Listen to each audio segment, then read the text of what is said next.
Okay, so in today's lesson, we're going to be going through something called seed stitch, which is this pattern up here at the top. And what is really beautiful about it is it really creates what looks like little tiny seeds, right? Or little tiny bumps all the way throughout the fabric. There's the front and the back. So you get that same pattern on both sides.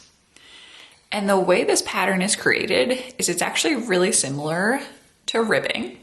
Just now, we're basically doing the opposite on each side of the work. So I'll explain exactly what that means. Now, on the front side of my work, or the side with my yarn wrapped around it, my tail is in the bottom right corner down here.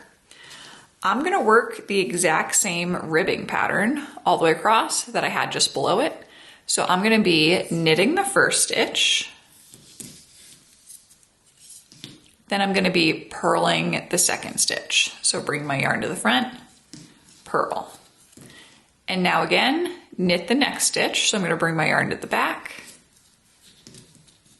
knit, purl, bring my yarn to the front. And I'm going to keep on going all the way across the front side of my work, working that pattern.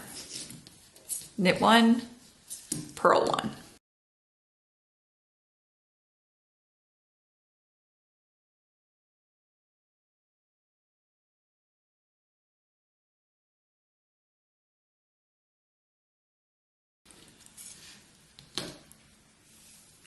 Now when I finish, I'm going to turn my work, and now I'm on the back side of my work.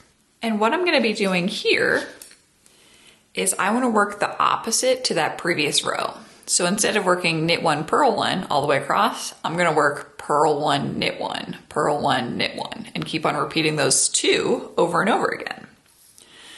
So when you're reading your knitting, now you want to do the opposite to whatever's below it. So you can see below this one, I have the flat V. So typically I would have knit this stitch, but instead I'm going to purl that first stitch.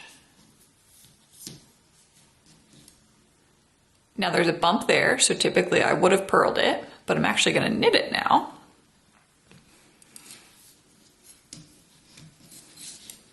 Then again, I'm going to add a bump, so I'm going to purl.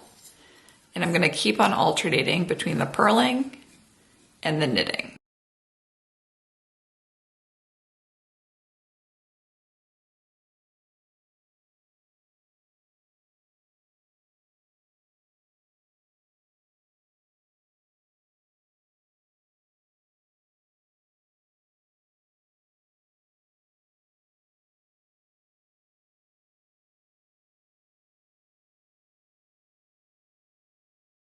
Now when I turn my work,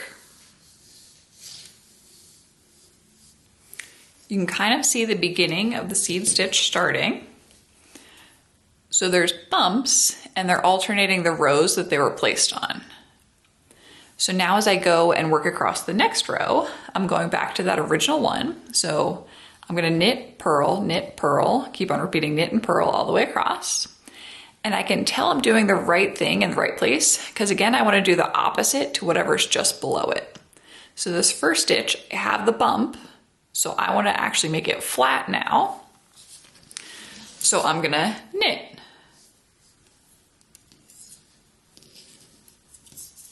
Then the next stitch, it is flat just below it, the flat V. So I'm going to switch it to a bump, bring my yarn to the front and purl it. And continue doing knit wherever there's a bump, purl wherever it's flat. And I'm going to keep on alternating those two rows over and over again until I've created a square.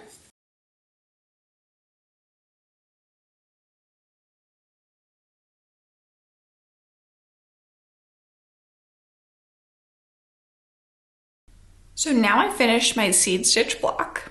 And what you're going to want to do now is you're going to keep on repeating each one of these 4 squares over and over again until you reach the length that you'd like. Now there is no particular order you have to repeat them in, right? So next I could do a stockinette block if I wanted to, or I could go back and do a ribbing block. There's no order and you can keep on mixing and matching them however you'd like.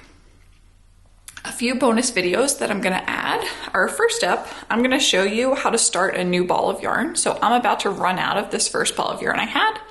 So this afternoon I'll be posting a bonus video showing you how to add in a new ball if you run out of yarn.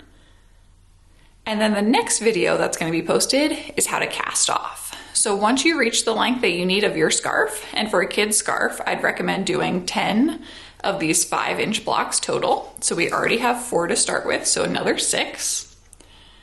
I'm going to show you how to cast off, and then I'm going to show you how to weave in each one of the ends so that you can begin wearing your scarf.